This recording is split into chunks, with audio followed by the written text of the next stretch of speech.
September 11 வியாழக்கிழமை. அக்னிமயமான குதிரைகள். இதோ எலிசாவைச் சுற்றிலும் அக்னிமயமான குதிரைகளாலும் இரதங்களாலும் அந்த மலை நிறைந்திருக்கிறதை அவன் கண்டான். 2 ராஜாக்கள் 6:17. கர்த்தர் தம்முடைய ஜனங்களை பாதுகாப்பதானாலும் சரி, அல்லது தம்முடைய ஜனங்களுக்காக போராடி யுத்தம் செய்வதானாலும் சரி, அவர் உபயோகிக்கிற வழிகள் ஆச்சரியமும் அதிசயமும் ஆனவை. இங்கே தம்முடைய ஊழியக்காரனை பாதுகாக்கும்படி கர்த்தர் தம்முடைய அக்னிமயமான குதிரைகளையும் இரதங்களையும் அனுப்பி கொடுப்பதை பாருங்கள்.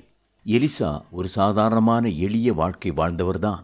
எலிசாவோடு கூட இருந்தது ஒரே ஒரு வேலைக்காரன் மட்டுமே. அந்த தேவ மனுஷன் மேல் பொறாமை கொண்ட சீரியாவின் ராஜா அவனுக்கு விரோதமாய் குதிரைகளையும் இரதங்களையும் பலத்த இராணுவத்தையும் அனுப்பினான்.